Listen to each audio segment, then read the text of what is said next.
Hi, this is gonna be just a quick message. I don't know how and where this is going to go. I'm just gonna trust my intuition on this one, trust my spirit with this one. But um yeah, the message I'm getting is that you are more than equipped, but take your time with yourself. And I feel like this has a lot to do with healing.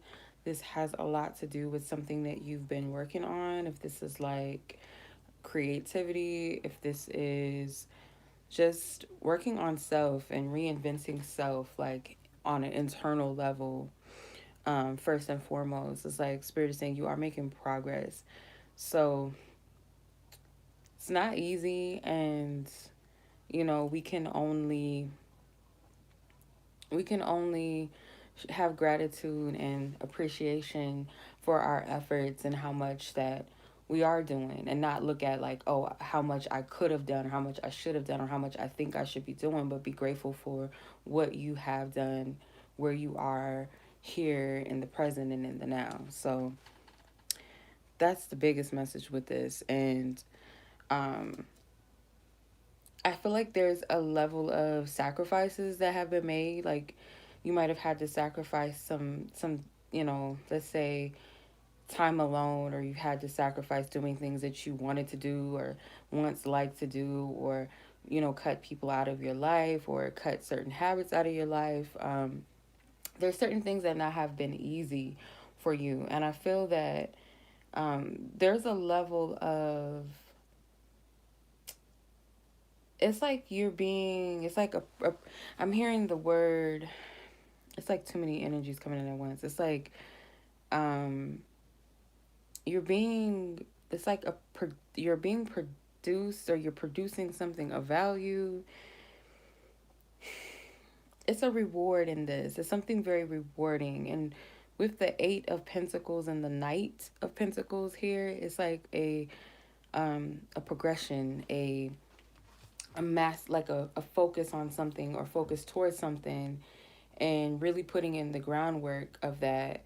um it's like I'm putting in the works and the efforts of something. Maybe this has been, a long effort. It hasn't been something that's an overnight process. Maybe um some of you guys are very like skilled and very gifted in something, and I feel like this might be connected to it.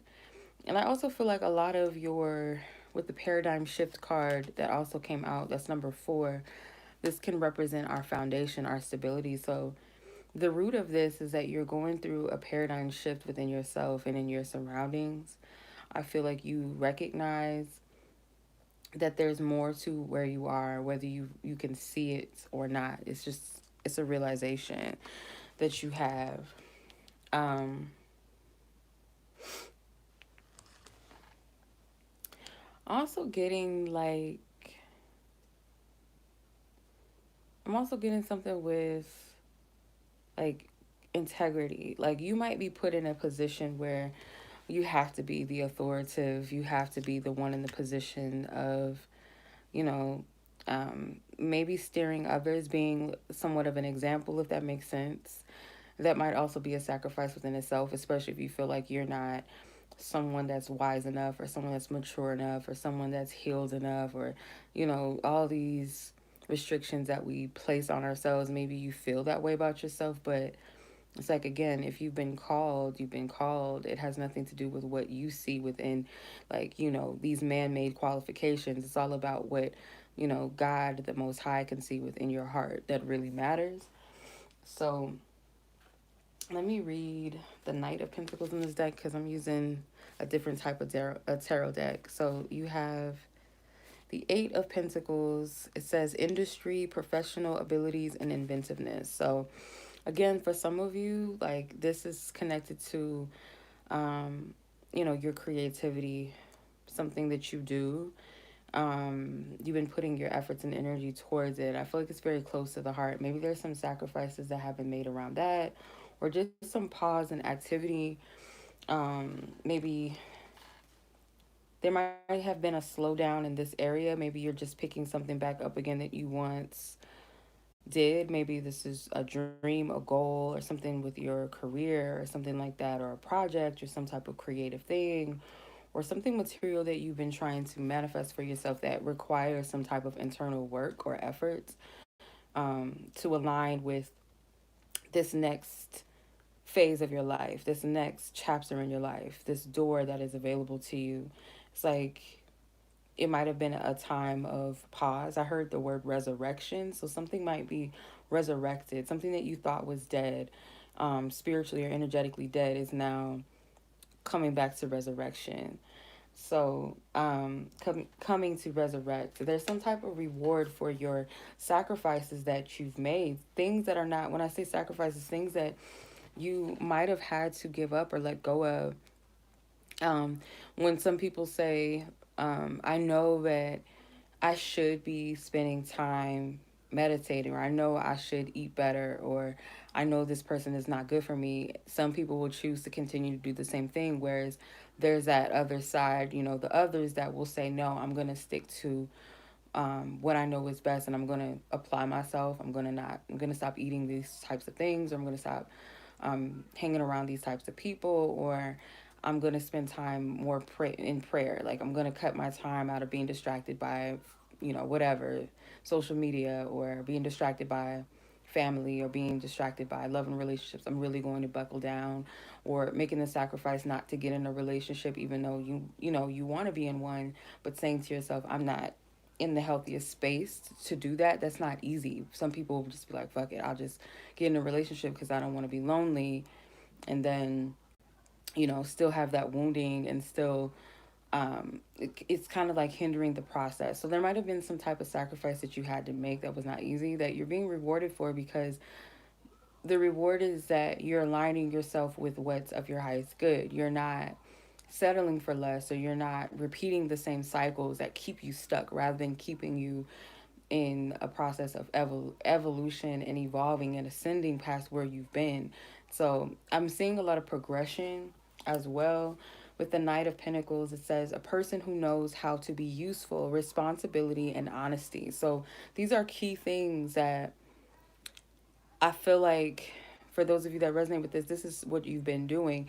This isn't people, and I'm speaking only to those of you that are active in your healing work. You're not looking at what everybody else is doing. You're not comparing yourself, or you're not beating yourself up to the point where you just don't do it. There's times where you're not going to want to, you know, heal. It's going to be times where it's hard to take accountability, but I'm not talking to people that are, you know, distracting themselves and putting off all their problems and issues and blaming everybody else and hurting people on purpose. And I'm talking to people that are actively working on their healing. And again, it's not easy, and there's times where we don't always want to do it. There's going to be times where we might feel like, oh, I messed up, or oh, I did this again, I fell back into this again. It's okay, as long as you acknowledge it and you make the active decision to do better. That's all that counts. It's all about the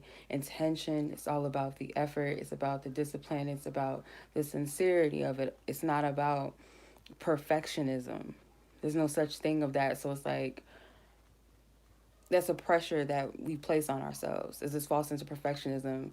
Our creator, God, does not do that. God doesn't pressure us to be perfect people, because God knows our heart. We're not perfect. We fall short every day. So, and as adults, and as healthy adults, we know better when we're doing things that are not right. You know what I mean? So this isn't saying, oh, I'll be forgiven, all is well, so I can just continue to do this and that, or I can continue to hurt people. And that's not what I'm saying. So there's a difference. You know the difference. The King of Cups is also here. The King of Cups represents a scientist, an artist, or established professional, individualist character. So this keeps talking about like creative things, business, professionalism. So I do feel like a lot of you guys took some time out to heal, because whatever your career path is, or purpose is, or something, it requires a certain level of healing a certain level of, it's like your heart, your, maybe for some of you, like your creativity helps you to heal, not as a distraction, but as a mechanism of like, yeah, like it is a part of your healing process, or something with your career maybe you're going to use to help other people heal, or something like that, with the King of Cups and the Knight of Pentacles. These are very generous, loving energies. um and just because it's a king and a knight doesn't mean that I'm only speaking to men or speaking to masculine women. It could be just a level of mastery within yourself, a level of maturity within yourself. And I feel like you've really had to be patient. This is like some type of patience, or a long time, or a long process of something. um yeah. Another thing too that I'm seeing is like the King of Cups, he has a cup in his hand and he also has a sword. So this is like a balance between the heart and the mind, being centered in the heart, being pure in the heart, being compassionate, but at the very same time being truthful, being honest, being sober minded, being clear minded. So it's a balance. It's not being overly emotional, too much in the heart space, nor is it being too rational minded, too practical, or trying to I'm sorry, can't even talk, spirit help me. Intellectualize everything, if that makes sense. There's a healthy balance, but I also feel like this is like a um healthy expression of heart, a healthy expression of love and emotions. It's a maturity when it comes to this, maybe that wasn't there before, how you express your feelings or emotions. Some of you guys might have had issues with self-expression or expressing yourself from your heart, or it was an imbalanced place of it. So now you have a level of balance. So that's another thing that I'm seeing. um I'm also getting, hey, greetings. Thank you, sis. What's up, Black Star? What's up, Oasis? Chan Chan, greetings, you guys. What's up? But yeah, I'm also getting like armor with the King of Cups and the Knight of Pentacles. So it's like a level of protection. Like you guys might be more wiser when it comes to protecting your energy, not from a place of fear or from a place of I don't want to get hurt by anybody, that anxious energy. It's more so coming from a place of just wisdom and just being diligent with your energy, your time and your energy, because you guys are expanding. If you are a man that resonates with this, I definitely feel like it's commendable, because as women, we're emotional. And as a woman that may have had to operate in her masculinity, let me just speak for the women that may resonate with this as well too, as first. um, and I'll raise my hand on this one, that sometimes you get too comfortable in your masculine, or this false masculinity, because of the hurt and trauma that you've experienced as a woman, that you feel like you have to be your own protector, and you could be quite defensive in your emotions, or feel very uncomfortable when it comes to emotional intimacy, or just intimacy on any level, maybe. Maybe because of the type of partners you've attracted, or maybe the type of upbringing you had, whether you had a harsh masculine type of mother figure in your life, or you had a harsh father figure, or your partners that you dated or been with. I'll speak for myself with this. Like, it can really, and I had this discussion with my sister, if you guys don't mind me sharing this. I had a discussion earlier with one of my sisters, and we were talking about attachment styles and the shutting down of our emotions, and feeling that intimacy and feeling safe within it, because of partners that exploited, exploited our emotions, or use false love as a tool to manipulate, to destroy, to manipulate you. So, when we deal with like abusive men in our life, or masculine, for those of you that are in same sex relationships, you can attract women that have those harsh masculinity attributes as well. But speaking for myself, as heterosexual relationships, men, I've I've only been in relationships with men that were very, very abusive on different levels, whether it was physically abusive, whether it was mentally, emotionally, spiritually abusive, verbally abusive. Those types of things can it can shut you down, literally. to where you don't want to express your emotions. When you do, it's very uncomfortable. When someone expresses their pure emotions towards you, you question it, you shut down, you don't know how to like take it in, you don't know how to accept it, you question it, you fight it. So it's something within self that we have to heal, that safe, that protection. And as a man that may resonate with this, that dealing with your emotions is not always easy, especially when men have been taught that being emotional or expressing emotions or crying is some type of weakness, in a sense, or even being exploited. Because I feel that I've noticed this, that some men that do operate in that emotional realm or that space within themselves, they might attract masculine women that exploit that. Um, yeah, you're welcome. Someone that, like, as a man that may be more emotional and more expressive, they'll most likely attract those harsh masculine women that will exploit that and chew them up and spit them out. So we call them man eaters, I guess. So there's different ways that this can manifest, and then it causes a shutdown even just in that. And then you feel like, okay, well, maybe what the society says is true. Like, oh, men shouldn't express their emotions. That's weak. Look what happened to me. Or whereas a woman is like, there's no such thing of a good man because look at how all men are. Look how these ones treat me. They abuse me. They attack me. They put their hands on you. They do this. They do that. These are tough things to talk about. And if it goes even further in the household, those dynamics start there first. So I don't want to get into all of that, but I do feel like there's a lot of healing, and I feel like everyone that is actively healing through these types of things really should give themselves a pat on the back. And it's not to say like, oh, we have to be perfect in this, or there's not work to still be done. But I feel like it's easier when you are able to identify it and where you just say, okay, I see it, I recognize it. How do I work through this? And it's courage within itself to even say that and even actively go through the process of that. Because, whether you're avoidant of it sometimes or you just want to just like not think about it, not deal with it, that's a whole nother thing. Or where you beat yourself up and say, oh, I thought I healed, or why is this still bothering me? Why is this still coming up? Like, you really have to have patience with yourself. But I'm seeing a lot of progression, though, as the King of Cups being here again. This represents someone that has mastered something. So if it's not mastering every level of emotional energy, then it's some degree, some part of it. And there's some type of useful energy with all of this that ties into someone's profession, someone's career, someone's creativity. Like, this ties into that. So I'm not sure how this resonates.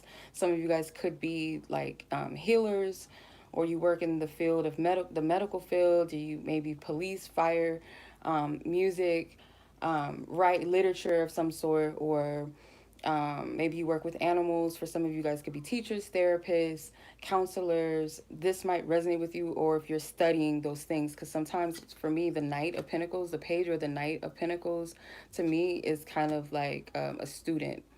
So some of you guys could be in that profession or that field, or you kind of desire to be in one of those professions or fields. But in some type of way, like you are being used, or you are going to be useful or used as some type of helper when it comes to healing because of your own process. So, yeah, that Eight of Pentacles to me is like, it's continue to work, continue to put the effort and the energy in and be dedicated to what you do, because you're very close to some type of reward. And I can't say specifically what it is, because you have your own unique stories. At the end of the day, you may resonate similar, energies might be similar, but the outcomes are not always going to be exact the same, because every one of us has a different story, has a different life, or a unique purpose. You know what I mean? So it's not going to all be the same, but there's some type of reward in this. And not to limit it or over analyze it, but sometimes the reward is just simply overcoming that one thing that you once struggled with, or the reward is being able to be a helper to someone else, or it could be something that's tied into your career that your healing is tied into as well. There's some type of reward in that. But I just see a lot of hands on. This man in the Eight of Pentacles he's hammering, like he's making a some type of furniture or something. It looks like a stool. So no longer are you going to be the footstool to your, I don't want to say problems, but let's say your struggles, your pain, those things that have oppressed you. You're no longer going to be oppressed by those things. You're going to be above those things. And I also take seats and things like that, like physical seats or chairs, as a symbol of authority, a place or a seat of